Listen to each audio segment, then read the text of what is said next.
সম্মানিত সুধী, আসলে এই মাহফিলটা ঘিরে আমাদের পুরো কাশিমপুর গাজীপুরের মানুষগুলা আশান্বিত থাকি এবং উৎসাহ পাই।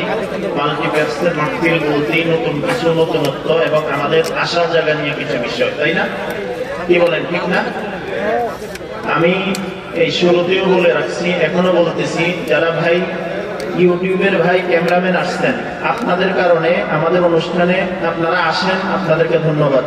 কিন্তু আপনারা আইসা ক্যামেরাগুলো সেটিং করে বসে গেলে শ্রোতাদের ডিস্টার্ব হয় না, ঠিক না? কথা এটা একমত? হ্যাঁ, আপনারা যদি এটা ঠিক করে দেন তাহলে সুন্দর হয়। আপনাদেরও প্রয়োজন আছে, আপনাদের কারণে কি হয়? প্রচার হয়। আল্লাহ তাআলা সবাইকে বুঝার মানার তৌফিক দান করেন, সবাই বলি আমিন। সম্মানিত সুধী, যেহেতু অল্প সময় কথা বলবো, কয়েকটা পয়েন্টে কথা বলি। আল্লাহ তাআলা বলেন, ইন্নামা আমওয়ালুকুম ওয়া আওলাদুকুম ফিতনা। আল্লাহ তাআলা বলেন, মানুষকে আল্লাহ তাআলা দুইটা নিয়ামত দিয়েছেন এবং এই দুইটা জিনিস আমার পরীক্ষার বস্তু। এক নম্বর হলো, মানুষকে আল্লাহ তাআলা মাল দৌলত দিয়েছেন, এটা আল্লাহর পক্ষ থেকে দেওয়া নিয়ামত। মানুষকে আল্লাহ তাআলা সন্তান দিয়েছেন, এটা আল্লাহ তাআলার পক্ষ থেকে দেওয়া, মানুষকে আল্লাহ তাআলার পক্ষ থেকে দেওয়া নিয়ামত। সাথে সাথে আমানত। যদি আল্লাহর দেওয়া মালকে আল্লাহর রাস্তায়, আল্লাহর মতে আয় করা হয় এবং ব্যয় করা হয়, তাহলে এই মালটা আমার জন্য নিয়ামত হবে। আল্লাহর দেওয়া আমানত সন্তানকে যদি আমরা আল্লাহর দেওয়া আমানত অনুযায়ী নিয়ামত মনে করে পরিচালনা করি, এই সন্তান আমাদের জন্য নিয়ামত হবে। পক্ষান্তরে যদি আল্লাহর দেওয়া মালকে হালাল পথে ইনকাম না করে হারাম পথে করি এবং যাকাত খরচ আদায় না করি, তাহলে এই মাল আমাদের জন্য বিপদের কারণ হবে। কথা ঠিক না? সন্তান আমাদেরকে আল্লাহ দেওয়া একটা নিয়ামত। যদি সন্তানকে আমরা সঠিকভাবে পরিচালনা না করি, তাহলে এই সন্তান আমাদের জন্য কিয়ামতেও আযাবের কারণ হবে। এই জন্য এই দুইটা নিয়ামত আল্লাহর দেওয়া আমানত। যদি নিয়ামতের কদর করি, নিয়ামত আল্লাহ বাড়ায়া দিবেন, আর যদি নিয়ামতের না কদর করি, আল্লাহ নিয়ামত ছিনায়া দিবেন। আমি সংক্ষেপে কয়েকটা বিষয় বলে দিই। একটা মাতা পিতার উপরে সন্তানের জন্য 14টা দায়িত্ব। বলেন কয়টা? সবাই বলেন, সবাই বলেন, কথা বলেন, সবাই বলেন। মাতা পিতার দায়িত্ব, সন্তানের অধিকার। বলেন মাতা পিতার। ভাই সবাই কথা বলেন না কেন? মাতা পিতার কি শুধু মিষ্টি খাওয়ানোর দায়িত্ব না, বন্ধু বান্ধবকে ফোন করে ফেসবুকে স্ট্যাটাস দেওয়া দায়িত্ব না। সন্তান হওয়ার পরে মাতা পিতার 14টা দায়িত্ব। বলেন কয়টা? আর সন্তানের 14টা অধিকার। মাতা পিতা দায়িত্ব আগে পালন করবে, সন্তান অধিকার আগে পাবে। তার ভিতরে সন্তান দুনিয়াতে আসার আগে দুইটা। এক নম্বর হলো, প্রতিটা সন্তানের অধিকার একটা দিনদার, বুঝদার, পরেজগার মা পাওয়া, এটা সন্তানের অধিকার। বুঝে এসছে কথা? একটা দিনদার, বুঝদার, ভালো বাপ পাওয়া, এটা সন্তানের অধিকার। এটা সন্তানের কি? রাসূলুল্লাহ সাল্লাল্লাহু আলাইহি ওয়াসাল্লাম বলেন, তুনকাহুল মারআ, তোমরা মহিলাকে বিয়ে করো 4টা জিনিস দেখে। মহিলাও বিয়ে বসবে পুরুষের 4টা জিনিস দেখে। লিমালিহা, ধন দৌলত দেখে। ওয়ালি হাসাবিহা, বংশ দেখে। ওয়ালি জামালিহা, সৌন্দর্য দেখে। ওয়ালি দীনিহা, দিন ধর্ম দেখে। ওয়াসফার বিযাতিদ দ্বীন, যদি টাকা কম হয়, বংশমর্যাদা খুব বেশিও না হয়, সুন্দরী সুন্দর খুব বেশি না হয়, যদি দিনদার বুঝদার হয়, আল্লাহ রাসূল বলেন এখানে সম্পর্ক করো, আল্লাহ বরকত দিবে। সুবহানাল্লাহ। তাহলে যেহেতু সংক্ষেপে বলে শেষ করব ইনশাআল্লাহ, এক নাম্বার, প্রতিটা সন্তানের অধিকার সে যেন একটা ভালো বাপ পায়। বলেন সে যেন একটা কি পায়? কথা বলেন না কেন? ভালো বাপ পায়। প্রতিটা সন্তানের অধিকার সে যেন একটা ভালো কি মা পায়। আমরা বিয়ের সময় সুন্দর আছে কিনা দেখি, বংশ আছে কিনা দেখি, পড়ালেখা দেখি, নামাজ আছে কিনা দেখি না, কোরআন পড়তে পারে কিনা দেখি না। মনে করি কি কোরআন পরে শিখে নিবে, নামাজ পরে শিখে নিবে। না, এটা আগে শিখার বিষয়, এটা আগে দিনদারের বিষয়। ছেলেটা ব্যবসা আছে, বিদেশ আছে, চাকরি আছে, বাস খুশি, কিন্তু ছেলেটা নামাজি কিনা, ছেলেটা আল্লাহ চিনি কিনা, রাসূল চিনি কিনা, এটা আগে চিন্তা করা দরকার। ঠিক কিনা বলেন? 2 নম্বর বিষয় যেটা মাতা পিতা, এই স্বামী স্ত্রী যখন একান্তে সময় কাটাবে সুন্নত তরিকায় কাটাবে। এবং একটা দোয়া আছে আল্লাহ রাসূল বলেছেন এই দোয়াটা পড়লে তাফসীর ইবনে কাসিরের ভিতরে আছে, ওই একান্তে সময় কাটানোর কারণে যদি সন্তান গর্ভে আসে, ওই সন্তান যতগুলো নিঃশ্বাস ফেলবে প্রতিটা নিঃশ্বাসের বিনিময়ে আল্লাহ তাআলা তাকে একটা করে নেকি দান করবেন। সুবহানাল্লাহ। এই দুইটা অধিকার সন্তান মাতা পিতা দুনিয়াতে সন্তান নিয়ে আসার আগে, আল্লাহ দেওয়ার আগে, এরপরে সন্তান যখন দুনিয়াতে আসবে সন্তানের 12টা অধিকার। 1 নম্বর, সন্তান যখন দুনিয়াতে আসবে তার ডান কানে আযান দিবে, বাম কানে ইকামত দিবে। বলেন, সবাই বলেন। ভাই এগুলো আপনারা যদি এভাবে ডিস্টার্ব করেন কথা তো হবে না। বলেন বলেন। সন্তান যখন দুনিয়াতে আসবে ডান কানে কি হবে? সবাই কথা বলেন না কেন? বাম কানে ইকামত হবে। ছেলে হোক মেয়ে হোক ডান কানে আযান হবে, বাম কানে ইকামত হবে। আমাদের সমাজে প্রচলিত কথা আছে যে ছেলে হলে আযান দিতে হয়, মেয়ে হলে দিতে হয় না। মনে রাখতে হবে ছেলেটাও আল্লাহর বান্দা, মেয়েটাও আল্লাহর বান্দি। ছেলে হলেও আযান দিতে হবে, মেয়ে হলেও আযান দিতে হবে। আবার আমরা অনেকে মনে করি আযান দেওয়ার জন্য মসজিদের ইমাম সাহেব লাগবে, মুয়াজ্জিন সাহেব লাগবে। না, আযান দিবে বাবা দিবে, দাদা দিবে, চাচা দিবে, মামা দিবে। যদি কেউ না থাকে মহিলা আযান দিয়ে দিবে। সুবহানাল্লাহ বলেন। শরীয়ত সহজ, আমরা কঠিন বানাই দিই। তাহলে 1 নম্বর দায়িত্ব, সন্তান যখন দুনিয়াতে আসবে কি দিবে বলে? ভাই সবাই কথা বলেন না কেন? আযান দিবে, আযান। সবাই কি দিবে? আযান দিবে। কারণ এই আযানের পরে একটা নামাজ আছে জানাজা, জানাজার নামাজে আযান ইকামত নাই। একটা মানুষ জন্মের সাথে সাথে তার ডান কানে আযান, বাম কানে ইকামত হয়ে যায়। তার মানে এই বাচ্চা তোমাকে বোঝানো হচ্ছে তুমি দুনিয়াতে আসছো এভাবে আসো নাই। আযানে 6 বার বলা হয় আল্লাহু আকবার, আল্লাহু আকবার, আল্লাহু আকবার, আল্লাহু আকবার। আগে 4 বার, পরে 6 বার। এই বাচ্চা দুনিয়াতে জন্মগ্রহণ করার সাথে সাথে তার কানে এই কথা ঢেলে দেওয়া হয়, তার কলিজায় এই কথা ঢেলে দেওয়া হয়, হে বান্দা দুনিয়াতে আসছো, হে বান্দি দুনিয়াতে আসছো। আল্লাহ বড়, দুনিয়া কিছু বড় নয়। ডানেও আল্লাহ বড়, বামেও আল্লাহ বড়, সামনেও আল্লাহ বড়, পিছনে আল্লাহ বড়, উপরে আল্লাহ বড়, নিচেও আল্লাহ বড়। সুবহানাল্লাহ। তাহলে ডান কানে আযান, বাম কানে ইকামত 1 নম্বর উপকার। 2 নম্বর, তার মৃত্যু কখন কোথায় হবে জানা নাই। যদি এমন এক জায়গায় মৃত্যু হয় তাকে তালকিন করার কেউ নাই। এই আযানের বরকতে, এই আযানের ধাক্কায় মৃত্যুর সময় আল্লাহ তাআলা তার জবান দিয়ে এক কালিমা বের করে দিলেন। সুবহানাল্লাহ। এখন তো আযান দেওয়ার সিস্টেম নাই। বাচ্চা হওয়ার 6 মাস আগে হাসপাতাল হোক, সিট হোক, সিজার হোক, ডাক্তার হোক, ওষুধ ফার্মেসি হোক, সমস্যা নাই। সিজার হওয়ার পরে ডাক্তারকে বলতে হবে 2 দিনের জন্য আমার বাচ্চাটা আমাকে দেন। এটা মুসলমানের বাচ্চা, এটা হিন্দুর বাচ্চা নয়। এটা মুসলমানের বাচ্চা, এটা খ্রিস্টানের বাচ্চা নয়। এটা মুসলমানের বাচ্চা, এটা ইহুদির বাচ্চা নয়। এটা মুসলমানের বাচ্চা, এটা আব্দুল্লাহ আব্দুর রহমানের বাচ্চা, এটা ফাতেমার উম্মে ফাতেমার বাচ্চা। এটা কোনো হিন্দুর বাচ্চা নয়, বিধর্মের বাচ্চা নয়। তার ডান কানে হবে আযান, বাম কানে হবে ইকামত। সুবহানাল্লাহ বলে। মনে থাকবে ইনশাআল্লাহ।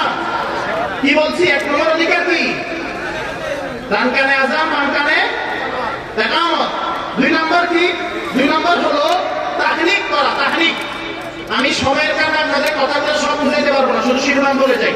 একটা বাচ্চা দুনিয়াতে আসার সাথে সাথে তার মুখে মায়ের দুধ দেওয়ার আগে মুখের মুখ থেকে খেজুর চিবাইয়া অথবা কিসমিস চিবাইয়া একটু থুতু ওই বাচ্চার মুখে দেওয়া, এটা সুন্নাত।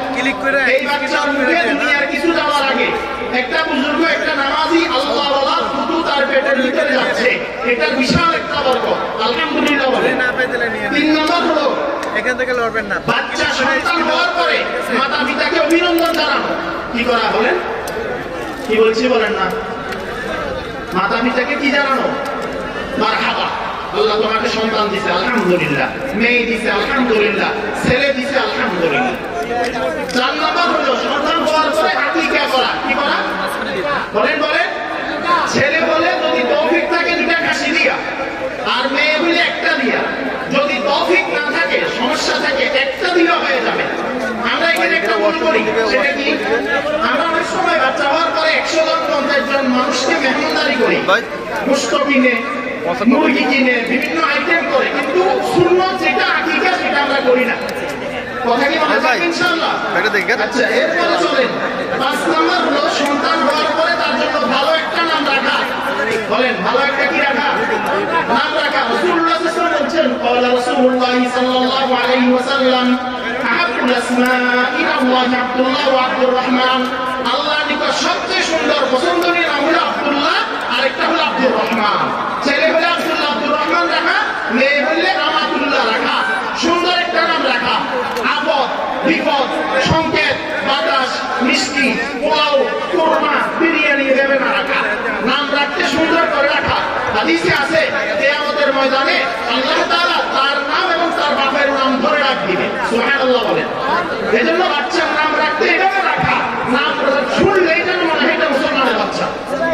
নবীদের নামের সাথে মিলিয়ে নাম রাখা, মহিলা সাহাবীর নামের সাথে মিলিয়ে মেয়েদের নাম রাখা, পুরুষ সাহাবীর নামের সাথে মিলিয়ে পুরুষদের নাম রাখা। মনে থাকবে ইনশাআল্লাহ? আচ্ছা, আরেকবার আমরা এখানে 2 নম্বরই করি। নাম হলো আব্দুল্লাহ, নাম রাখছে, আরেকটা দিছে সম্রাট, আরেকটা আপদ, আরেকটা বিপদ, আরেকটা সংকট।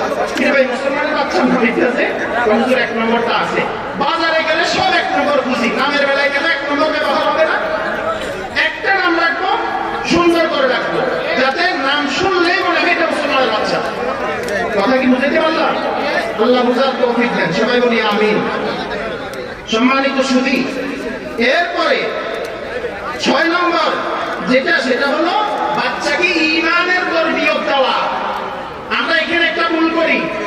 হাদিসে আছে যখন শিশুর মুখ ফুটে সর্বপ্রথম তাহাকে এই কালিমাগুলি কালিমা তয়্যিবা শিক্ষা দেওয়া সুন্নাত। আল্লাহু আকবার কাবীরা আলহামদুলিল্লাহি হামদান কাসীরা ওয়া সুবহানাল্লাহি বুকরাতান ওয়া আসীলা। কালিমা তয়্যিবা লা ইলাহা ইল্লাল্লাহু মুহাম্মাদুর রাসূলুল্লাহ।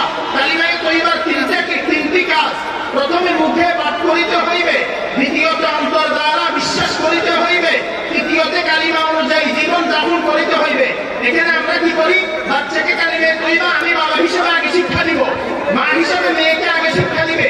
কারণ এই কালিমার উপরে তার ঈমান কি করে নির্ভর করে। এই বাচ্চা জীবনে যতদিন কালিমা তয়্যিবা পড়বে এটার নেকি মাতা পিতা পাবে, সুবহানাল্লাহ বলেন। আমার বাচ্চাকে ঈমান শিক্ষা দিতে হবে। রাসূল সাল্লাল্লাহু আলাইহি ওয়াসাল্লাম হাদিসে বলছেন, তোমরা তোমাদের সন্তানদেরকে আল্লাহর ভালোবাসা শিক্ষা দাও, রাসূলের ভালোবাসা শিক্ষা দাও, রাসূলের পরিবারের ভালোবাসা শিক্ষা দাও, সাহাবায়ে কেরামের ভালোবাসা শিক্ষা দাও। আমরা নায়িকার কিছু, আমাদের বাচ্চা ছোট্ট বাচ্চা নায়িকার নাম জানে, কথা বলে না, গায়িকার নাম জানে, ক্রিকেটারের নাম জানে, কিন্তু সাহাবায়ে কেরামের নাম জানে না। 10 জন সাহাবী জান্নাতের সার্টিফিকেট প্রাপ্ত, তাদের নাম জানে না। কথা কি বুঝে আসছে ভাই? এজন্য খেয়াল রাখা, আমার বাচ্চাকে ঈমান শিক্ষা দেওয়া। আল্লাহ তাআলা কোরআনে বলেন, ও আনফুসাকুম ওয়া আহলিকুম নারা। তুমি নিজেও জাহান্নামের আগুন থেকে বাঁচো, তোমার পরিবার বর্গকেও জাহান্নামের আগুন থেকে বাঁচাও। আমি আমিনুল ইসলাম আপনাদের এক ভাই, আজকের এই মাল্টিপ্লেক্সের মাহফিল থেকে আল্লাহর কসম করে বলি, যদি সন্তানের হক আমি আপনি পিতামাতা হিসেবে আদায় না করি, কিয়ামতের ময়দানে ওই সন্তান আমার আপনার গলায় গামছা বেচাইয়া আল্লাহকে বলবে, আল্লাহ আমাকে যতটুকু শাস্তি দিবেন আমার আব্বা আম্মাকে এর চেয়ে ডবল দিবেন। কারণ আমার আব্বা আম্মার ঘরে আমাকে আপনি দিয়েছিলেন, আমার আব্বা আম্মা আমি সন্তান হিসেবে আমার অধিকার আদায় করে নাই, আমার আব্বা আম্মা দায়িত্ব পালন করে নাই। ঠিক কিনা বলেন? এজন্য সন্তানের ব্যাপারে সতর্ক হওয়া, সচেতন হওয়া। আল্লাহ তাআলা আমাদেরকে বুঝার তৌফিক দেন, সবাই বলি আমিন। সন্তানদেরকে নামাজের আদেশ দেওয়া। রাসূল বলেছেন, মুরু আওলাদাকুম বিস-সালাত, তোমরা তোমাদের সন্তানদেরকে নামাজের আদেশ দাও। ওয়া হুম আবনাউ 7 সিনিন, যখন তাদের বয়স 7 বছর হবে, তো 7 বছর বয়সে বাচ্চাকে নামাজ শিখাতে হলে এই মুসলমানের বাচ্চাটাকে আমাদের আশেপাশে খুঁজে নুরানি মাদ্রাসায় নিয়ে দিতে হবে। কথা বলে না এরা? কোথায় দিতে হবে? কারণ নুরানি মাদ্রাসায় 3 বছরে এই বাচ্চাকে ফরজে আইন কোর্স শিখাই দেওয়া হয়, 2 রাকাত নামাজের 60 মাসালা শিখাই দেওয়া হয়, কালিমা তয়্যিবা, কালিমা শাহাদাত, ঈমান মুজমাল, ঈমান মুফাসসাল, দুরূদ শরীফ, দোয়া মাসুরা, দোয়া কুনুত, ওযু মাকার কারণ, গোসল মাকার কারণ, ওযুর ফরজ, গোসলের ফরজ, সূরা ইয়াসিন, সূরা ওয়াকিয়া, সূরা রহমান, ঈদের নামাজ, জানাজার নামাজ, ফরজ নামাজ সব এই বাচ্চাকে শিখাই দেওয়া হয়। অর্থাৎ মুসলমানের বাচ্চাকে মুসলমান হিসেবে তৈরি করে দেওয়া হয়। 10 বছর হলে নামাজের জন্য বাচ্চাকে আদেশ করবে, সাথে সাথে শাসনও করবে। এজন্য আমরা এই বিষয়টাও খেয়াল রাখবো, ইনশাআল্লাহ বলেন। আচ্ছা, এরপরে 7 নম্বর হলো বাচ্চার শিক্ষার ব্যাপারে খেয়াল রাখা। বাচ্চাকে তাওহীদ খালে শিক্ষা দিতে হবে, আল্লাহ মানতে হবে শিরক মুক্ত, ইবাদত করতে হবে বেদাত মুক্ত, এটা শিক্ষা দিতে হবে। 2 নম্বর কুরআনি শিক্ষা দিতে হবে। এরপরে প্রতিটা সন্তানকে ফরজে আইন কোর্স যেটা আছে সেটা শিক্ষা দিয়ে দিতে হবে। কথা কি বুঝাইতে পারলাম? আচ্ছা, এরপরে 8 নম্বর হলো সন্তান যদি একাধিক হয় তাদের ব্যাপারে ইনসাফ করা। বলেন কি করা? সবাই বলেন না কেন? সন্তান যদি একাধিক হয় তাদের ব্যাপারে কি করা? অনেক মা বাবা সন্তান একটাকে বেশি ভালোবাসে, আরেকটাকে কম ভালোবাসে, একটাকে সম্পত্তি বেশি দিয়ে দেয়, আরেকটাকে কম দিয়ে দেয়। এটা সমতা হইল না, এটা জুলুম হইল। এই জুলুমের কারণে কিয়ামতের ময়দানে মাথার থেকে আল্লাহ দরবারে দাঁড়াইতে হবে। আমি শুধু সংক্ষেপে বলে যাচ্ছি। এরপর 9 নম্বর হলো বাচ্চার বিয়ের বয়স হলে বিয়ে করাই দেওয়া, মেয়ের বিয়ের বয়স হলে বিয়ে দিয়ে দেওয়া। কথা কি মনে থাকবে ইনশাআল্লাহ? এখন নিজের পায়ে দাঁড়ায় নাই, তো আরেকজনের পা নিয়ে দাঁড়াইবো পরে যদি সময় মতো বিয়ে দেওয়া না হয়। কথা কি বুঝতে পারতেছি? আচ্ছা, এরপরে 10 নম্বর হলো বিয়ের ব্যাপারে বাচ্চাদের অভিমত নেওয়া এবং ভালো ব্যাপারে চিন্তা করা, দিনের ব্যাপারে। এরপরে বাচ্চাদের ফুরফুসের দায়িত্ব মাতা পিতা আদায় করা। এরপরে সন্তানের জন্য দোয়া করা, বদদোয়া না করা। মনে থাকবে ইনশাআল্লাহ? আপনাদের সামনে এই অল্প সময়ে 1 ঘন্টার বয়ান আমি 10-15 মিনিট আপনাদেরকে বোঝানোর চেষ্টা করছি। তার ভিতরে 2টা হলো দুনিয়াতে আসার আগে সন্তান, আর 12টা হলো দুনিয়াতে আসার পরে সন্তান। আল্লাহ তাআলা আমাদেরকে সন্তান দিয়েছেন। পুরো বাংলাদেশে 44 লক্ষ পুরুষ স্ত্রী আছে, সন্তান নাই। 44 লক্ষ স্বামী আছে, সন্তান নাই। অর্থাৎ 88 লক্ষ পুরুষ নারী এরা দাম্পত্য জীবন চলতেছে, কিন্তু এদের ভিতরে কোনো সন্তান নাই, আল্লাহ দেন নাই। তো আমাদেরকে আল্লাহ সন্তান দিয়েছেন, এজন্য ভাই সন্তানের হক আমরা আদায় করার চেষ্টা করবো ইনশাআল্লাহ। বলে আল্লাহ তাআলা যে কথাগুলো সংক্ষেপে বললাম, সেই কথাগুলোর উপর আমাকে, আমাদের সবাইকে আমল করার তৌফিক দান করেন। সবাই বলি আমিন। ওয়া মা আলাইনা ইল্লাল বালাগ। আসসালামু আলাইকুম ওয়া রাহমাতুল্লাহি ওয়া বারাকাতুহু। মাশাআল্লাহ, বারাকাল্লাহ।